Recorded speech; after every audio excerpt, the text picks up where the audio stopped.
Donc voilà, bonsoir, bonjour mes très chers compatriotes.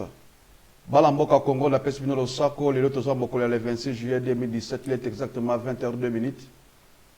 Devant l'écran Labino, Bozo Komone Ezali, la canne de Moïse, Franck Sandokanda, l'homme qui dompte la tempête. C'est avec grand plaisir, Naël Sousna Mokolo Alelo Oyo. Oyo Toza Mokolo à mardi. On a répété encore date 26 juillet 2017. Nakati mwana mboka telema po ete to solo la masolo o etali mboka. Yambona banda naza kozala no bino banso bala mboka Congo. Oyo lolenge bose manifesta kana kati mwana mboka telema. Na ba invitation oyo Facebook azotindela bino po ete boya kokota penza na kati ya forum national oyo sous les baobas congolais. Oyo epesa maka na mwana mboka à la canne de Moïse, le combattant suprême, l'homme qui dompte la tempête, pour être toya penza ko sola makamamboka na biso. Makamamboka Congo, ndenge tolobango toujours na kati ya mwana mboka telema, eza wana te prototype la basusu. Ezalaka plus wana po ete biso nyonso bala Congo biso moko, surtout biso moko. Il faut prendre simba on ndenge ya ko simba penza ngombe na maseke na ye.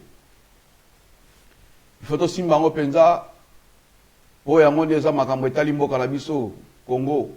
Oso biso to simba ngo te muso o simba ngo azati. Yanga bomona ka to lansaka invitation partout na ba oyo nyonso yo balandaka biso. Nazo pesa bino lo sako bino nyonso bandeko. O bozo rejoindre biso to ça en direct ya mwana mboka telema. Donc to le baka toujours soko koti ko garda ngo pona yo mon côté po awa eza makambo ya Congo ato betaka masolo ya mboka Congo. Parce que mwana Congo nyonso bisika azali, il faut ayeba ke Congo eza mboka na ye. Et il a une part de responsabilité par rapport à devenir ya Congo. Donc lobby ya Congo. Lobby ya Congo ils ont dépendre na auto ko sala lelo pona Congo. Donc je demande à tous ceux oyo bauti kokota de pouvoir faire les partages. Il y a lien pour être tous en plus grand nombre ya bandeko oyo bakokota wa pour te ko beta penza masolo puisque awa forum to benga ngo mwana mboka telema. Eza en direct puisque tous le 26 juillet 2017, il est exactement 20h05 heure de Düsseldorf, autrement dit heure de Berlin, même heure d'Amsterdam, na Bruxelles, Paris Pelocola, une heure de moins à Kinshasa, une heure de moins à Portugal, une heure de moins na Grande-Bretagne, pour tout ça na Katamboka, UK, na Angleterre, Negetobele la Rango, et ici surtout na London, Manchester, à Leeds, Locola, à Sheffield. Donc voilà, na pesi bande konyon so bazo biso, ba o ba ko rejoindre biso, na pesi bino sono mbote. J'ose croire que bozela ki mingi le matin pour la matinale na biso mais boboni kaka ba réalité ba mboko ba pa to vanda ka ezalaka vraiment na makambo susu oyo koki ko ya brusque sans pourtant que oyo bomsango. Nazo pesa le pasteur David Gaziala lo sako na mboka Duisbourg na Allemagne. Aya mapenda lo sako ngala tindeli. Nazo pesa sous lo sako na ndeko langa Chantal Moiri. Apesi Eva Moiri lo sako et nazo pesa lo sako na Jean-Jacques Bemba na molonga ni nae Emerance Mainga. Bango baza na Bruxelles. Nazo pesa bino nyonso bana Congo nyonso bisika bozali. Lo sako na bino banso ndenge bozali ko rejoindre biso à masolo oyo. Il est vrai que nangonga oyo tozali bandeko ebele bazana ba occupation mais bon, cela n'empêche biso tokosala mwana mboka telema pour la kati ya mwana mboka telema tozolobela makambo Congo parce que boyebi lorsque nous sommes ici dans la diaspora tosala rapé musala mboka bato ebele bayebaka te ke ba congolais ya diaspora baza ba véritable banyama na etumba et mingi bazala ko kanzaka ke ba congolais ya diaspora bazaka la système kaka ya bien sapé bien rasé bien parfumé mais to buka biloko wana bato bakomona bango ba combattant ba signer contrat pour na kobunda pour ekolo. Donc voilà, ça c'est la diaspora congolaise, la diaspora combattante, il y a la diaspora résistante. To bengi bango diaspora combattante parce que baza ba combattant ba bunda bitumba. Bazo bunda bitumba non pas contre le Congo. Bazo bunda bitumba non pas contre bandeko na bango ba congolais, mais bazo bunda bitumba on avenir ya Congo po yonde ko nga congolais siko zali, yonanga biso ensemble. Lobby à Congo ezala parce que le loi à Congo est un désastre. Le loi à Congo est comment on dirait pépinière y a souffrance. Congo est comme une pépinière y a enfer par une seule volonté et la volonté d'une seule personne. Mutu moko kaka. Oya lingi Congo mona pasi, peuple congolais mona pasi, alia malamute, alobate. Donc c'est-à-dire que azumboka Congo akangi yango koleka kutu roi Léopold II ndenge azwaka Congo lokola propriété privée na ye donc ekomaki kral na ye lelo pe oyo tozobenga na Congo que président Congo comme si Congo kral na ye donc ba congolais bakoyi ba ngombe na ye donc soka lingi alobi ki nakoboma ngombe oyo aboki abomi nakoboma ngombe ya monene abomi donc c'est comme ça que le Congo se trouve aujourd'hui, c'est dans cet état. Je pense même que même Nyama soko tche sika mobo kange na minyorolo nyama pe atombokaka nyama atombokaka. Prends ton propre chien mwana yo kendo kange sika mobo oyo bimisaka eto pesa liberté te onyoko la kayo beta ba fimbu pamba pamba kangae yeba ke okokomisa mbwa wana beaucoup plus méchant que tu ne peux imaginer. Donc c'est pour cela nous les Congolais l'autre nous a menti, on nous a menti que Baye pour libérer Congo en 1996. Bakomi va s'autoproclamer président en Congo en 1997. 97 pour ceux qui sont à Paris, en France, ou en français parce que français, na phonétique na bango. Nous avons une libération et occupation. Baye la biso ba Rwandais et na kati ba Rwandais wala zoko baye ko traduire balobi ki bazo recoloniser biso. Mais la récolonisation wana bazo sala qui est palpable. Le Congo est allé recoloniser.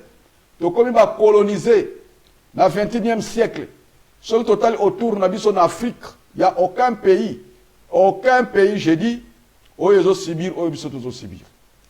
Par une seule volonté et une volonté d'une seule personne. Il s'appelle Hippolyte Kanambe.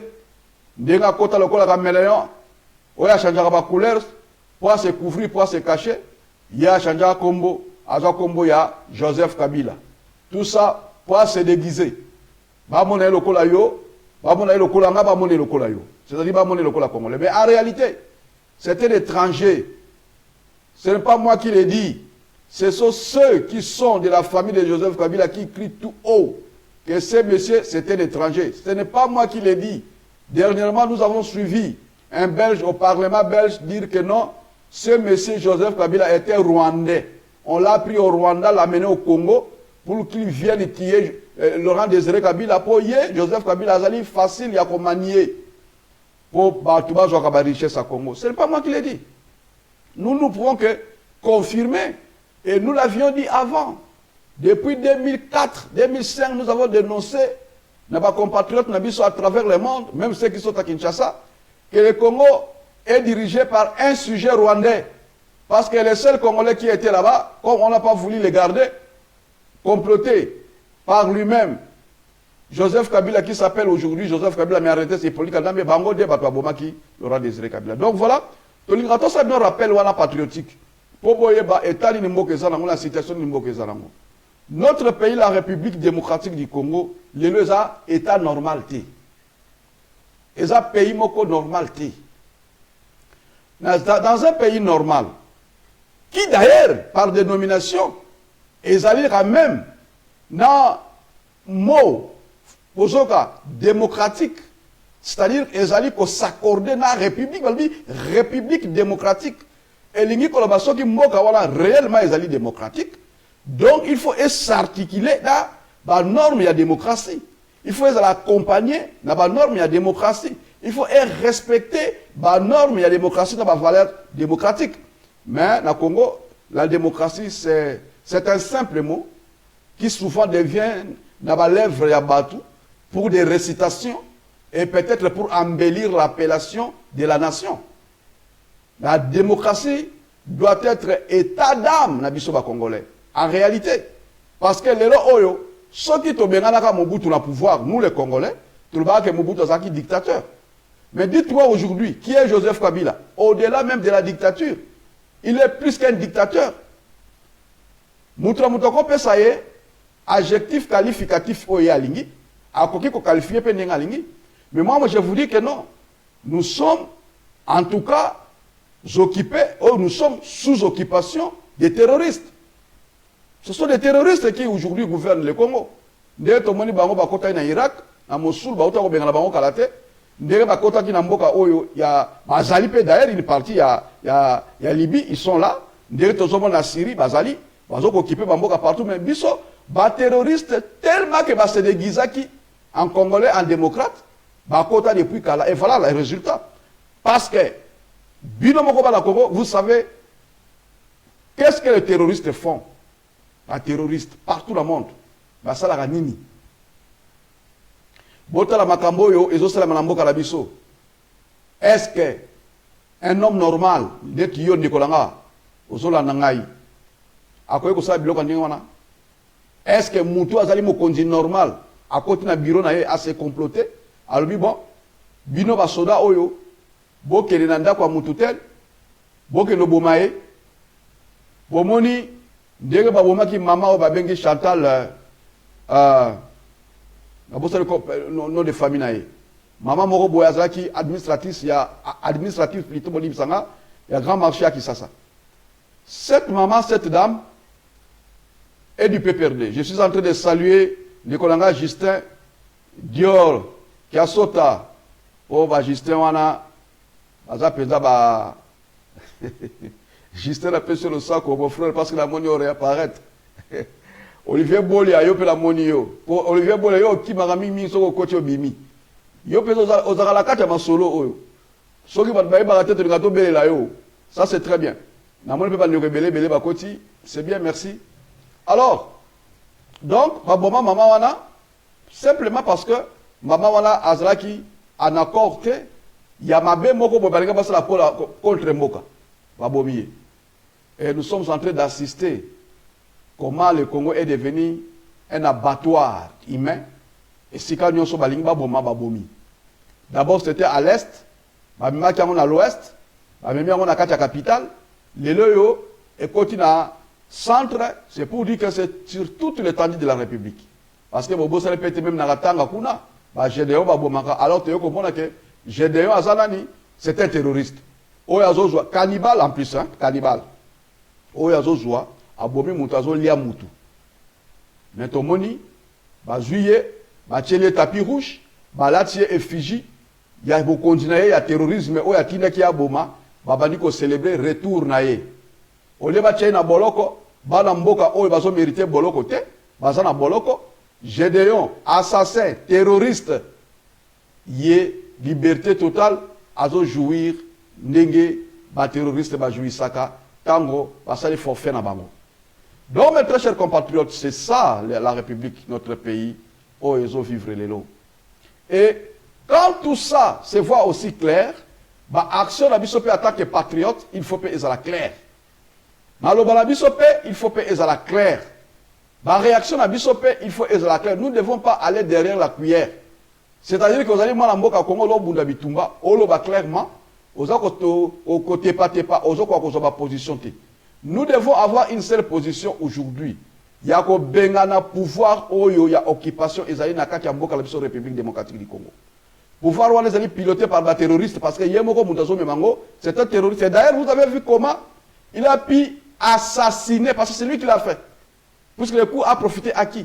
Et même jusqu'aujourd'hui, il n'a jamais regretté parce qu'il a planifié, il a organisé, il a guidé l'assassinat de Laurent Désiré Kabila. Oya bano bien que papa na ya lundi d'être le baka père adoptif. Mais il y a bimusaka le papa na. Donc bandeko la biso, bandeko langa bana Congo, état ya Congo esalango boko ase maboko te. Awa na kati ya mwana mboka telema Moumou Nabino, esclave Nabino, nga peut-être ndimana la esclave Nabino. Ndimana la Moum. Ba misous baba leader Nabino. Mais moi je ne suis pas un leader. Moi je suis votre esclave, je suis à votre service. C'est-à-dire, tant qu'on a la zoya na mwana mboka telema, na zoya po na pesa lolaka Oh, bazala ne lamuka te ba lamuka parce que le pays est déjà entre les mains depuis très longtemps, plus de 15 ans ya ba paya. Tozala ki na mwana mboka Jean-Pierre Bemba ayi komeka. Tokoka ko longa, mais tellement que ba force oya ba paya na ba soutien na bango elekaki makasi mwana mboka Jean-Pierre Bemba bakangiye baketche na boloko lelo aza na boloko. Wazaki na 2006. Na 2011, papa Etienne Tshisekedi wa Mulumba yake a gagné l'élection, ye baye ko chaye na état de siège. Et baye ko chaye na prison. C'est-à-dire que ba dere tolobaka ba bloqué ye ako bimate. Oyi muto ba bloqué ba kanginda kuna ye ba salma kamto azali ba benga na état ni wana. Situation ni wana. Condition ni wana. Tala lolenge mboka la biso eke peso kende na lolenge wana. Papa Etienne Tshisekedi lelo yo nzamba zwi molimo na. Mais biso tozali ba congolais mboka la wana eza mboka la biso. Tokoki kota ela kate kaka ba leader politique bango balobaka bango basalaka te. Inspiration ya libération et utaka pe na peuple. Bomoli na 2011 tant que nous sommes vivre le printemps arabe, ça a commencé avec la Tunisie. C'était le peuple qui a lancé cette opération. Nous avons vu Namboko Babengi Égypte, c'était le peuple qui a lancé l'opération. Et nous pouvons citer tant de pays, même Namboko Babengi Syrie, parce que ça continue jusqu'à aujourd'hui, c'est le peuple qui a lancé l'opération. Et nous au Congo, qu'est-ce que le peuple attend pour que l'opération soit lancée? Boebi, quand les Burkinabé, hein, quand l'autre ballon bien à la haute volta, basala qui oya bango printemps na bango, en Afrique, tous les Africains, tous les observateurs du monde, ça a commencé en Afrique. Ça va se terminer en République démocratique du Congo parce que que Mboka Congo n'est pas Memango, bazo Memango na ndenga liboma. Et puis bato basala kata Congo bazo mérité ko sala ba Congo te. Basa terroriste basa ba occupant. Donc voilà, situation biso tozo vivre na Congo yango wana. Yango la biso sikoyo toloba tokoye ko tika bandeko la biso ndenge wana te ba o balala parce que toyebi ebele la poto na diaspora bakola bongo la pongi. Ba ko pela ko la pongi o mona mutu na zala ndeko langa moko ndeko moko. Tozolo la makama moko ala yango mboka la bino wana ka boteka ngo kaka. Nga kout na china changer la nationalité. Nazangi adjectif po adjectif nazala ngo menako lo bongo la média boyiti mutu oyo oye poto po ozo nationalité okecha mulongo osengi bapesi yo donc obosani no mboka na yo po okomi américain obosani Congo po okomi canadien okomi anglais plutôt je voulais dire okomi belge okomi français okomi allemand non wana ezali séjour eza mukanda de bapesi yo. Oh, ceux qui va lobby na Belgique ou bien en Allemagne ou bien disons en Europe va lobby na mindele bo benga na bapaya yo ceux qui ont relaxé passeport na yo wana peut-être relaxer la bureau à Mbila mais d'abord de par ta peau et ton nom à te voir ba bakala mo pa liboso yeyo alors que ça na passeport ya mboka wana. Vous comprenez? C'est pour dire que cause là cause de naturalisation en mboka ou est-ce peut-être au Vandi ou bien de naturalisation, ça ne dit rien. Amnayo et Zali Amnayo. Au quoi qu'on change mon thème anayote simplement parce que aux Mikanda yamboka wana. Mais il y a que mon thème anayo et Zali mon thème ya esika o yango euta. Yango na moni na bamboko to Vandi na sakala la bamboka la bangote. Biso nyo sata toujours ba nationalité, ba benga biso toujours bapaya. Donc ngana ye en tant que patriote na bwana mboka telema tolobi mwana mboka telema po bino bo telema po ngala sina telema yangwana nazo telemisa yo yo pe la tour na yo telema o telemisa mutu mususu. Donc biso objectif la biso ezali ke biso nyo so ensemble peuple congolais to telema to bengana bato ba memeli biso minyololo na 21e siècle na mboka la biso République démocratique du Congo. Bitumba oyo eza bitumba mibali.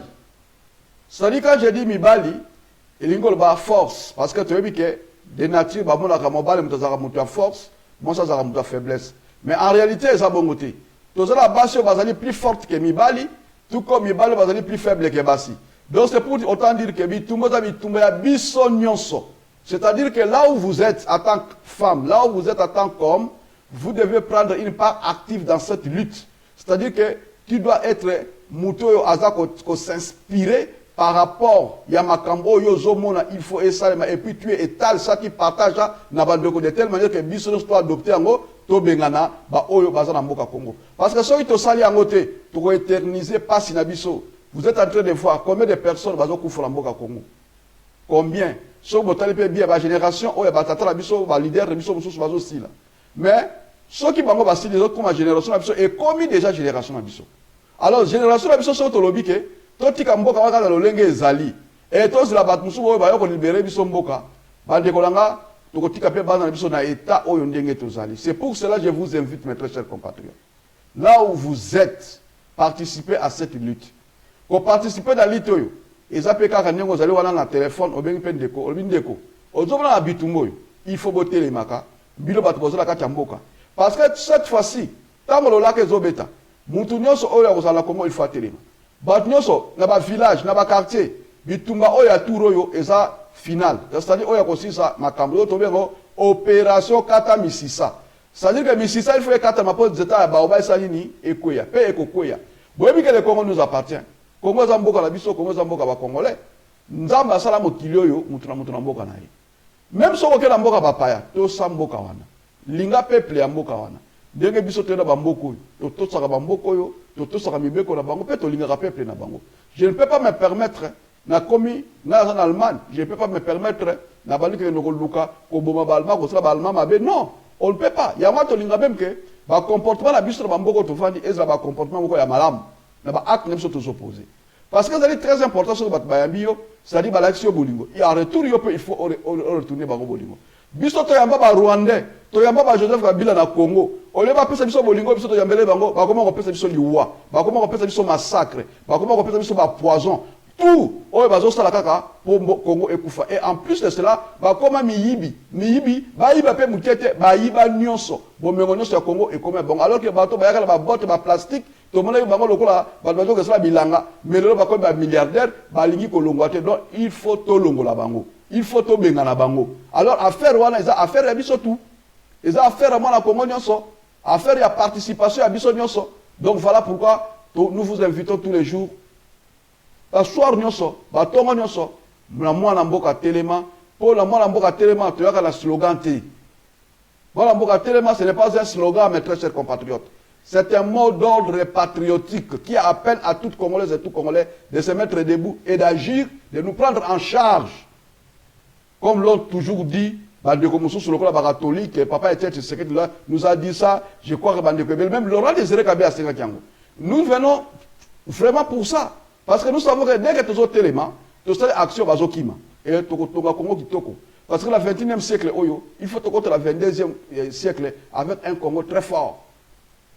Pourquoi très fort? Parce que Dieu nous a donné toutes les ressources. Ressources humaines ezali. Ressources naturelles. Nous avons appelé ça ezali. Tout ça, bomengo, yako sakanate. Tout ça, un peuple moko vraiment très voyant. Bon, au à niveau culturel. Dans ma camionneuse, en tout cas, tous les pionniers. Sans tous les reculés. Et ça simplement parce que bateau va diriger mboka biso ba kota lokola la système ya ka meleyon diko ba se déguiser pour ba couleur na biso alors ba za biso te ba bebi se biso mboka nano ya ko ndima ka sai ndenge komi bongo professeur ka sai oto yeba ka ba chikapa ba kana ba mbujima mbongo ba mboka diamant nana ko ndima lelo komi ba désert. Donc Joseph Kabila za lokola ngala mona ka ye lokola na Rome antique, et ça qui n'a empereur moko boy babalo bien un Néron. Néron, cet empereur azalaki donc azalaki mokonzi ya Rome. Il était pour lui ça lui faisait beau de voir les spectacles, il y a agonie à Moutou. C'est-à-dire que pour lui, il pouvait prendre un groupe de personnes, un groupe d'individus ou d'hommes, de femmes, azui bango abegi armé nae babeti bango basa azotala ndenge nini mutu akataka motema ndenge nini batu bakufaka. C'est exactement ce qui se passe aujourd'hui. Exactement ce qui se passe aujourd'hui au Congo. Joseph Kabila, pour prendre son plaisir, il envoie ses milices, il envoie ses terroristes, allez-y, tuez allez-y massacrer. Et voire même, les faire libérer les terroristes, les assassins, les bombes, les massacres, les Kivu, les Congo, à vider les prisons pour accorder l'insécurité dans le pour y aller profiter de l'insécurité. Botala criminel, il y a au rang au Joseph Kabila. C'est un criminel. Donc, moi je pense même que Bisso, les Congolais, ont mérité aucun respect dans Bisso. À qui qu'on a respect dans Bisso Tamukete, à qui même pas qu'on la considéré comme un président. Le président de la République, c'est qui? Le président de la République doit être un père de famille. Père de famille, Azanani, Moutoua battre la cabane, Moutoua bomba cabane, Moutoua à sécuriser la cabane. Il y a même insécurité pour être ban Congo Bakoufa. Donc, il n'est pas père de la famille, comme il n'est pas père de la famille, il n'est pas président de la République, d'où tout Congolais et tout Congolais doit se mettre, nous devons nous tous nous mettre debout, les combattre jusqu'au bout. Il faut que nos combats, autour landaye d'ici, quand ils sont même à côté dans les boules locaux, beaucoup, bisope trop côté dans les boules locaux, beaucoup, tout l'année ici, Kazali, Tokangaï. C'est ça notre mission Attaque et Patriote. Et pour que cela est salement, nous devons avoir une harmonie entre nous, d'entente et de concorde nationale. Et c'est très important. C'est pour cela, tous les jours, j'appelle les Congolais de cesser de s'attaquer entre Bango, entre Bisso, Té. Tout ce qui est démocratie, et démocratie, dès le début, il faut des naturels quand il y a Bisso. Il faut l'âme de Bisso, il faut circuler vraiment dans la veine de Bisso.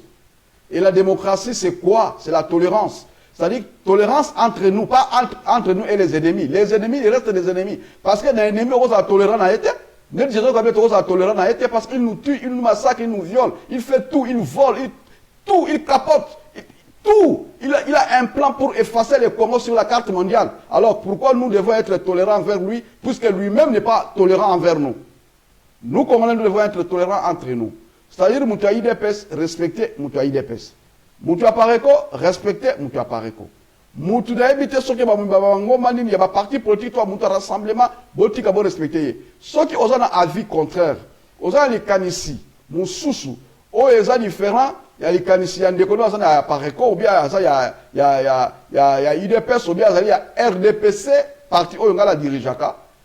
Donc, comprendre que yo, aux la partie, il faut ça là, le programme d'action, il y a parti dans les OPSA. Qui capte mon ninga asala oyayi, mais idéal na biso za la moko parce que na bato ya nyonso bozo butozo bunda biso nous ensemble pour aller ni poto piko la bato wana. Yamala bandeko ezala ki vraiment oyo ngala bengi introduction kaka, même longue introduction wana pour ya ko la bandeko vraiment tina nini photo bunda la mboka. Mais oyo toye penza ko loba lelo yo mwa mukie ezali makambo oyo ezoli kala mboka la biso parce que boyebi ke mboka ndena dans le zolo ba ezala ngoya ko yinda ezala ngoya ko beba Joseph Kabila assis à Boma na Congo à Boma tout donc à ça la condition makambo de ce mboka wala exister société. Alors si jeune abiso oyo to reçoit quelques minutes ya kolobela ezali affirmation tozo poser sous question te to peut se présenter actualité sujet actualité parmi tant d'autres mais affirmation que le Conseil de sécurité des Nations Unies et ça appelle na pouvoir oyo eza ya occupation na Congo que va publier calendrier électoral pour l'élection et ça en 2017. Conseil de sécurité des Nations Unies c'est-à-dire que ezali groupe ya batu oyo ba veillaka sur sécurité sur paix ya bamboka nyonso o bazwaka ba décision pour ezala applicable ba décision politique bangola ba bengi Conseil de sécurité bazali wana kati bazui décision wana. Maintenant il reste est-ce que bas terroriste oyo bazo banga na Congo kolonga na Congo po basali mabe mingi bateki Congo ba boyimba congolais ba ko respecter yango oto zo mona bandeko na biso moko ba congolais ba koma à complicité na bango tala bato lokola ba Corneille nanga wana ce sont des congolais mais en réalité bazo motema ya Congo ba boaka bazo motema ya ba terroriste. C'est-à-dire que tout ce qu'ils font pour l'intérêt d'un individu, il y a Joseph Kabila na Zoé, na ndeko la bango ya mwasi na bango babala, na bana na bango babota. Bango siko ba lokotaka ba mieto wana ba liaka, ba sepila. Tout ce qu'ils font pour faire plaisir à cette famille-là. La famille des assassins, des terroristes. Ba Minaku, ba Kinke Mulumba et toute cette bande de bandits, ba toala nyonso. Parce que pour la bango ba toala lokola ba mende, Joseph Kabila a une fois éternel. Mais l'éternel, c'est Jésus-Christ. L'éternel, c'est Jésus-Christ. Un individu qu'il peut être, ne peut pas être éternel.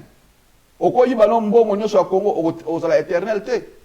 Oko boma batu nyoso na Congo yo tikala Congo yo moko ozala éternalité.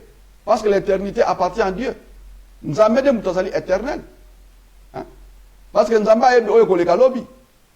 Mais yo muto ebite oyo koleka lobi. Loko tobi oyo koleka lobi te il faut tobi batela parce que qui wis pas qu'un parabellum. Et ça va la tête à toi. Si tu fais la guerre, si tu fais la paix, prépare la guerre. Il y a comme ça le mboka téléma. Pour le bito soit kimia, n'amboka la biso. Pour le bito soit paix, n'amboka la biso. Pour le bito soit concorde, n'amboka la biso.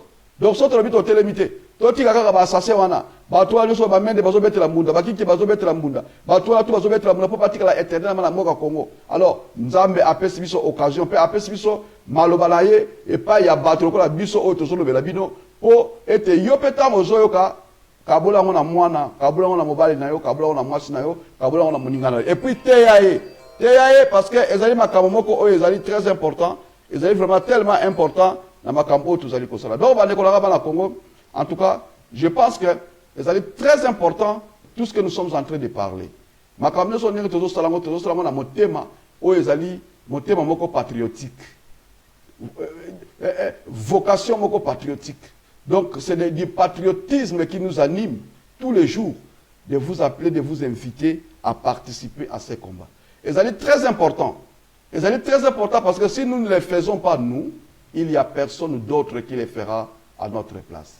Soki biso to sali angote mutu mususu akusanga na place na biso azalité. Donc yango la bande kolangai partout bozali animez-vous de cette ardeur d'être patriote pour que tous ensemble, tous là-bas, oyo bazo mener combat avec ferveur. Parce que c'est seule la détermination qui va nous donner la victoire.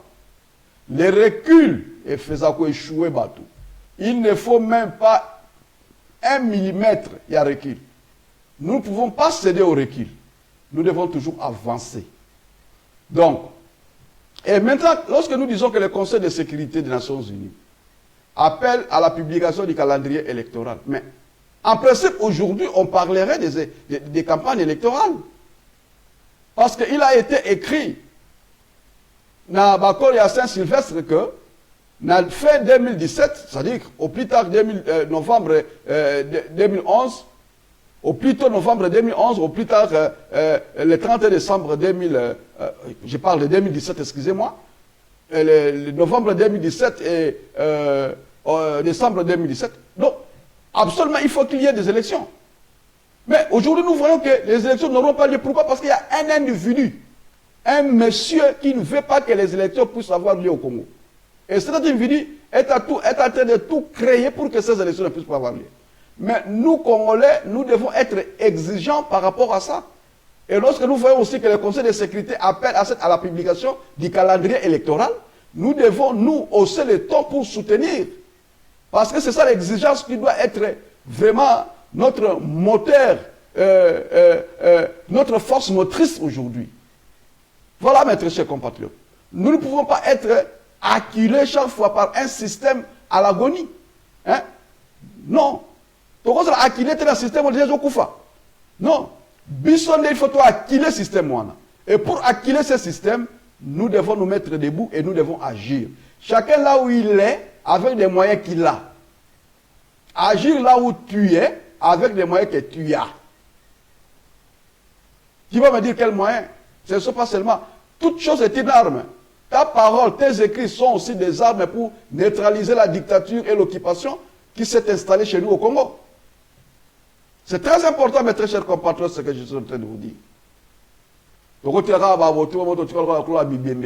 Parce que mais en réalité, tout ça va pambala. Tout ça va patriote, et puis, il faut que nous combat tous les jours.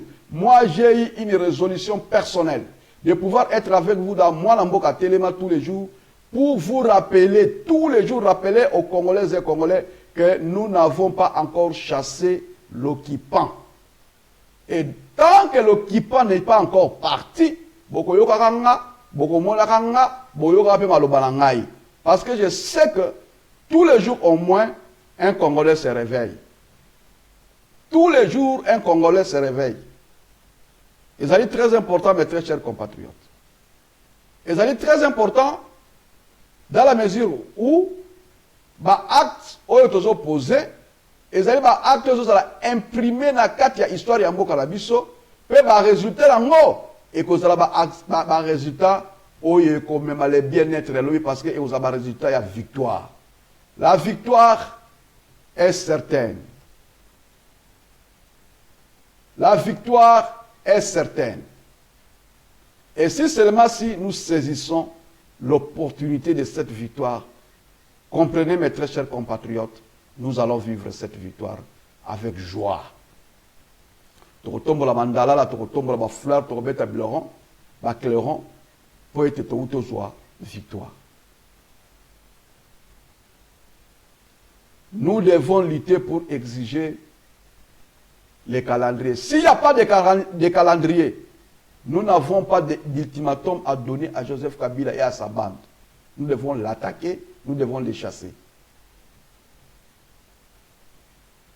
C'est pour cela que je suis en train de soutenir tous les mots d'ordre et les acteurs politiques qui ont la même logique que Mwanantsemi. Pour rappeler la logique. C'est-à-dire que l'attente de tous les éléments, ils ont vendu la Katianda.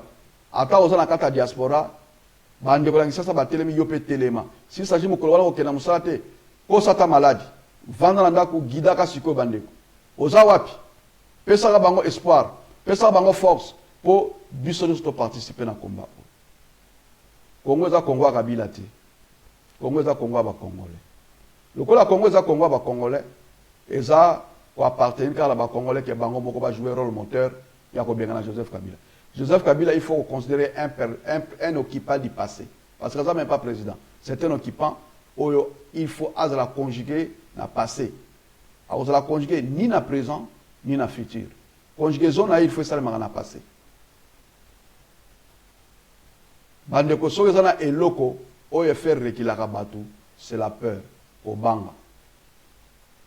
Muto ya bangi bitumba asi akufine déjà. Soko ebikozo ke bitumba ozo banga yeba ko akufino déjà. Tozali wana kata ki. Je parle de Kinshasa.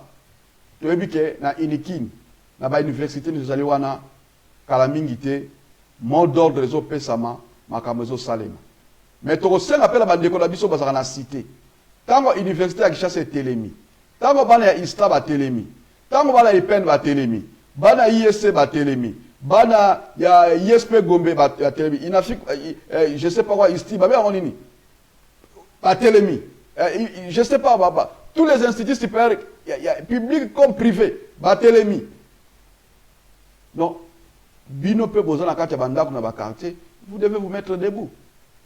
Bozoka bano ya bino moko bazobunda bitumba na ba policier na ba terroriste ya Joseph Kabila. Yo za la kati ndako ofani na kati ndako ozo la mwana ya akoya ndenge ni parce que yo soko pesi renfort na yo bozo koma ebele ennemi azo sala ni azo reculer ennemi azo reculer tozo pousse la permettre de parler de la nation de poto ke no kanga et politique nan parce que tout royo front et gozala sika mon côté ba stratégie otoko sala ezala ba tuso ba bimina kota Brazzaville toza wate pour étaler stratégie mais ba yebike na Brazzaville tozali na Angola tozali, na Poto tozali partout. Donc, moi namboka téléma. Alors, la moi namboka téléma, makambi ya kolali saka batusu pongi ezate.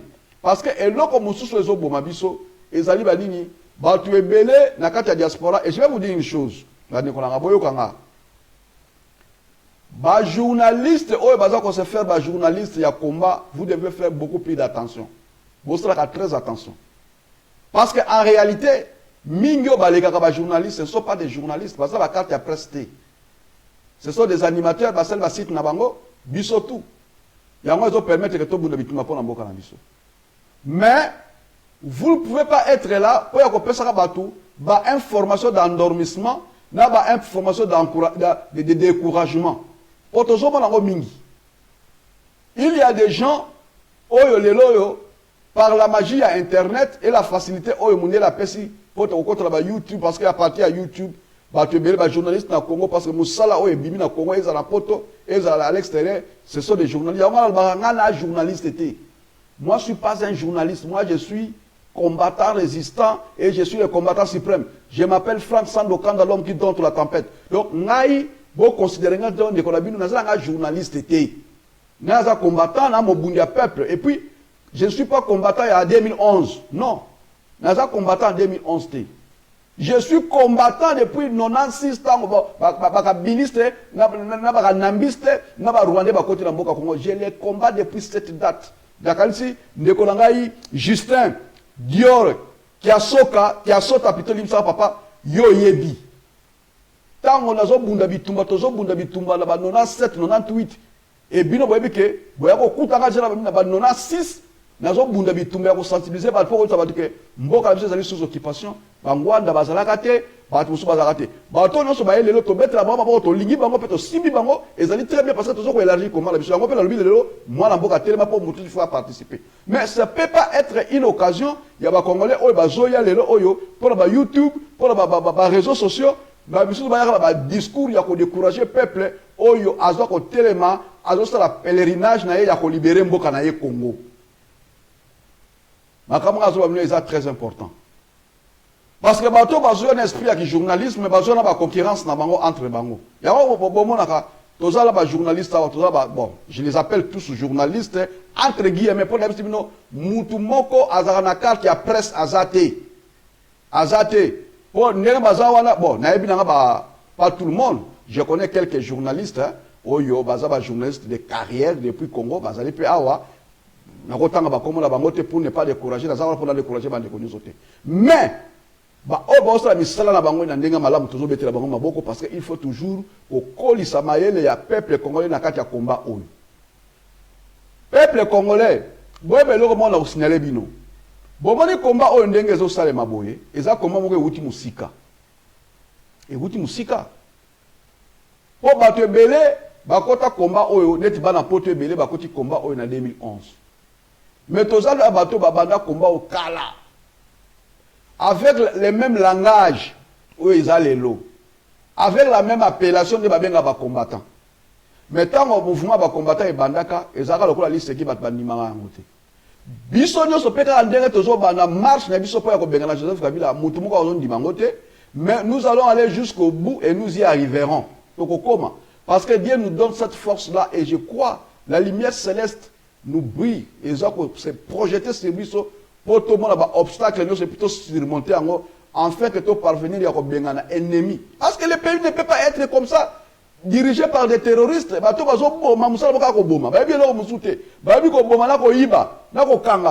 on ne peut pas leur laisser une minute yangola la salaki na sepela ki mingite ya ko pesa ka ba ko non oyebi que la date telle likamwa date telle sikoyo maintenant. Pour ça, maintenant, il y a date. Et il y a un télément. Il y a un maman le bazo télément. Il y a un maman moko. A tombé le ça parle que ngai maman congolaise. La ligne comme présidente de la République démocratique du Congo. N'a pas soutenir rien.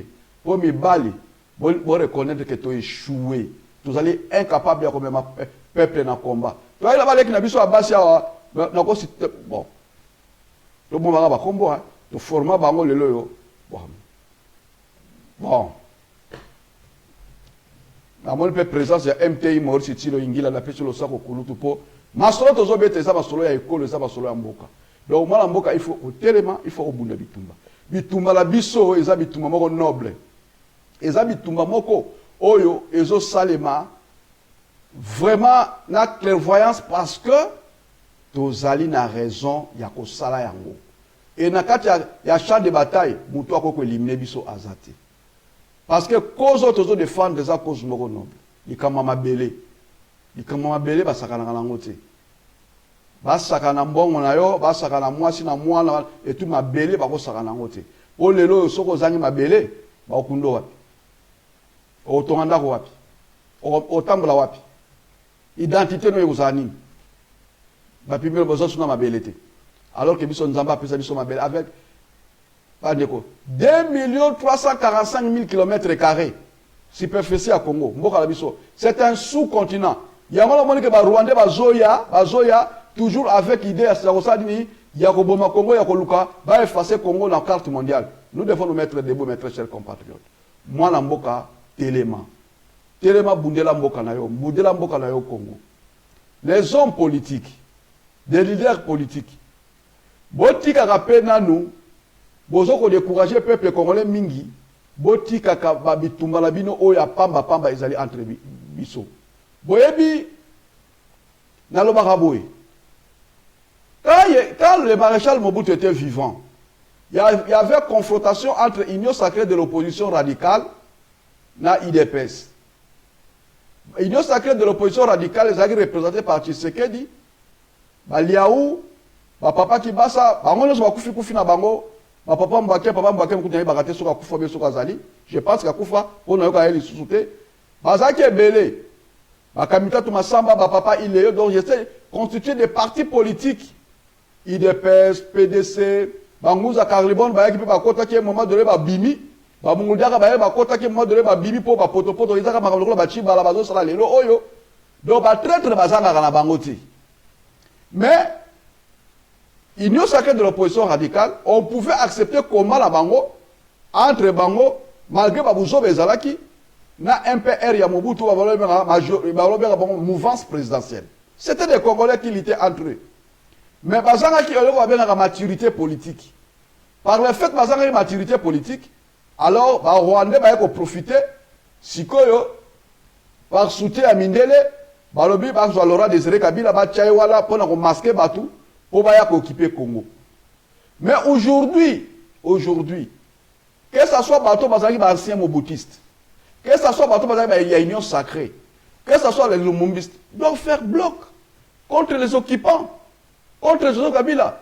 Mais je suis navré, je suis gêné, je suis étonné, stupéfait de voir que aujourd'hui, le plus grand soutien Oyo, il y a Joseph Kabila, Institut à Mboka, et ça, Bato Baoutaka la MPR. Bato Ndekola Bisomoko, Oyo Baoutaka et pas à Maréchal Mobutu. C'est comme si l'histoire interpellé qui bangoté. C'est comme si l'histoire et puis ça qui bango les santé. Je me pose la question. Le col bango va persister et signe. Dès que va persister qui peut pas signer qui en 1997 avant que Mobutu abima akenene ake kufanaye na libanda ya mboka ebemezonga na nute pour na ba erreur na bango pour ba faute na bango politique. Est-ce que bazo ba que Joseph Kabila za mopaya ko kimanaye ou bien akokufa?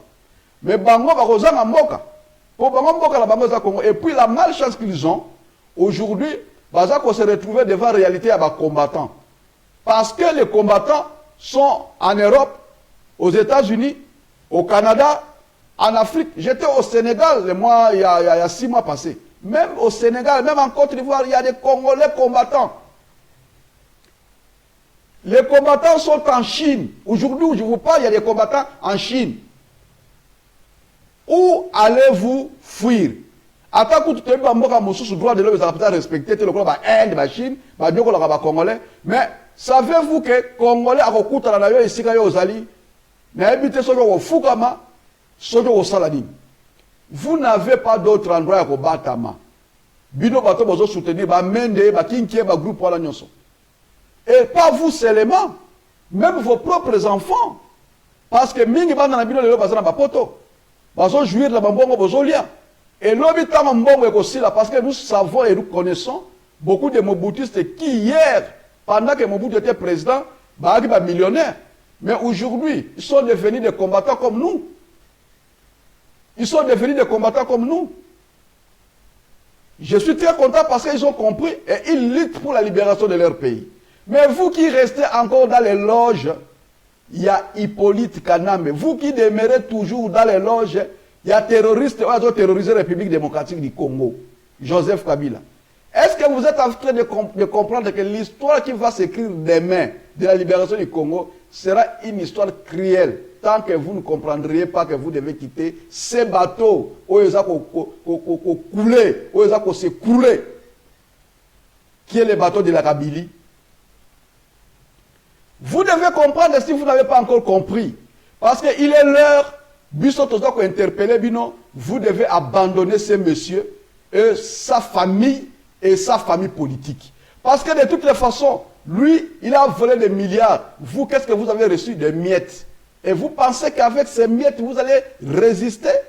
Vos familles vont résister? Parce que même ici en Europe, nous,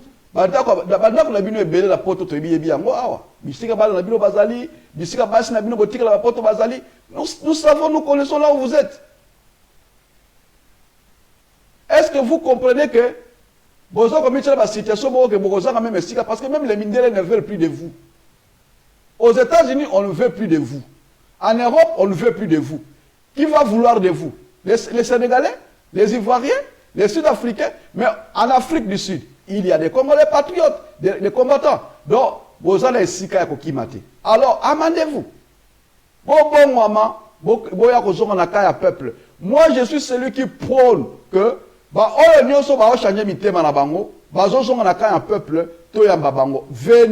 vers le peuple, combattons ensemble. Mais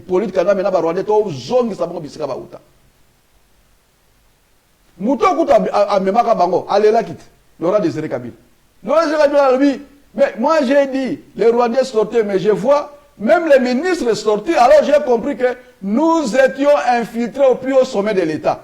Et vous les Mobutistes, même à Dekolanga, vous ne comprenez pas ce que Laurent Désiré Kabila avait dit. Et vous êtes substitué à Laurent Désiré Kabila. Après que Rwandais Laurent Désiré Kabila, place à Laurent Désiré Kabila, vous êtes d'être soyez dans la miette et vous soyez dans un milliard Rwandais, il y a Hippolyte Kanambe, Joseph Kabila. Même moi, oya komi ko benga Hippolyte Kanambe, mais moi l'ansemi vous commencez tous les cas à l'école la radio qui me prend ça va tourner quelque chose avec te comme on a Hippolyte Kanambe te comme on a Joseph Kabila, mais le il moi l'ansemi comment ko benga Hippolyte Kanambe pour la nini pour amoni que Rwanda lié bino ko zela Rwanda lié bino biso le ko la zone lié bisote bisote to zone lié ya ma to zone la musabino bo la muka ngala lobi mwana mboka telema quand je dis mwana mboka telema nazo sala bokesenite nazo lo bala bino si tout peut bateau bozo la PPRD. Vous comprenez que PPRD va battre contre Bachala Mwana. Bachala Mwana va ndoki.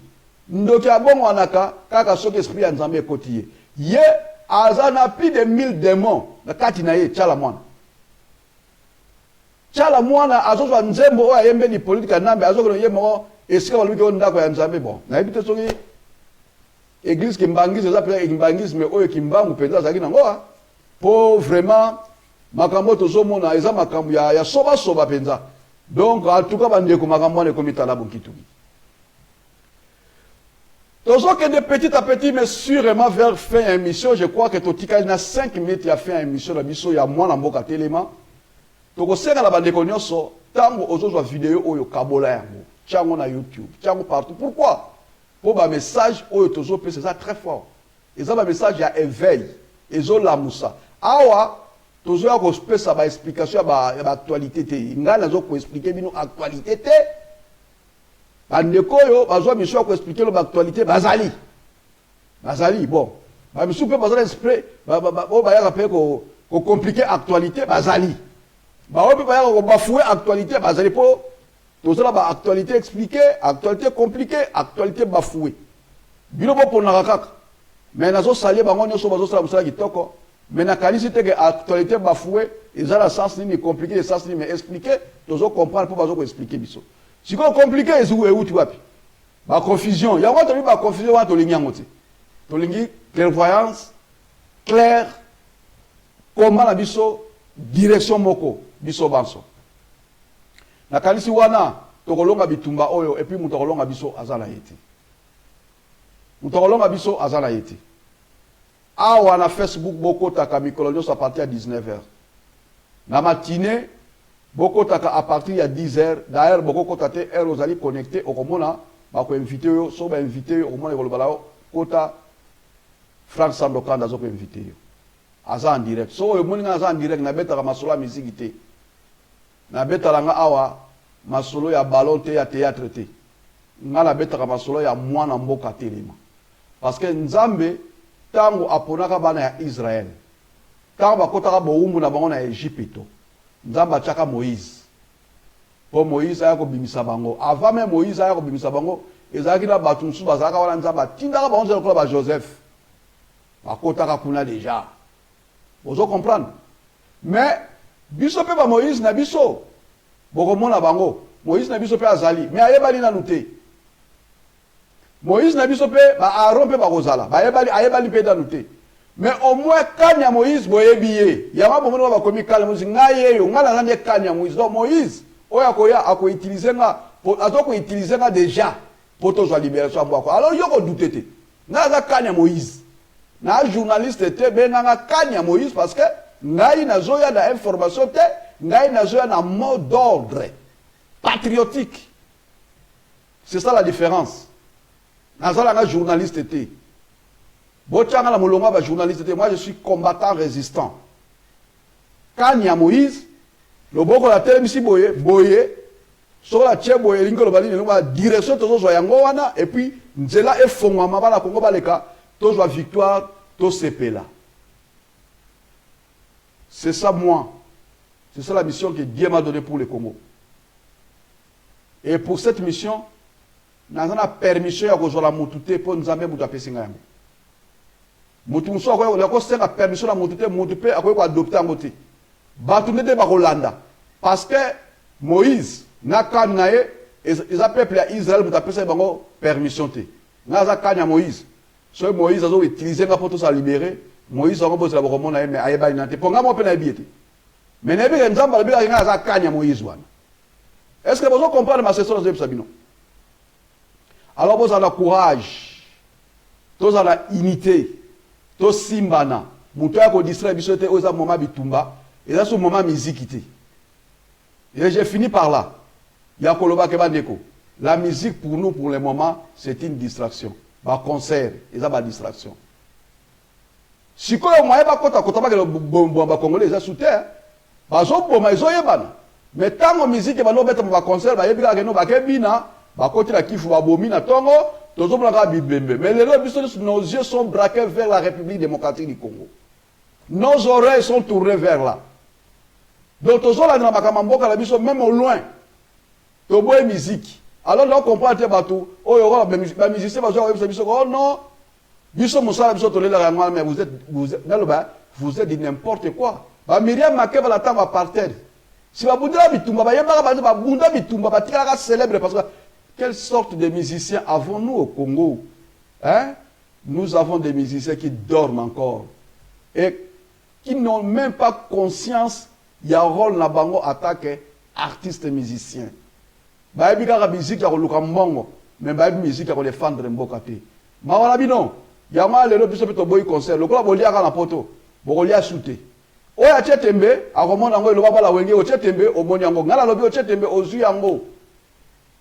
Ba dekolanga to komi 21h en tout cas c'est avec grand plaisir nazaki na bino na ko senga pour la large information boka bola vidéo yo. Boye ba conseil de sécurité exiger publication ya calendrier électoral.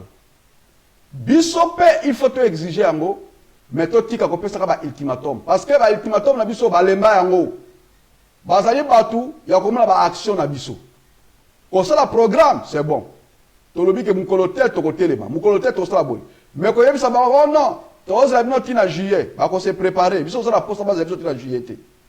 Biso ça la posa à l'instant immédiat.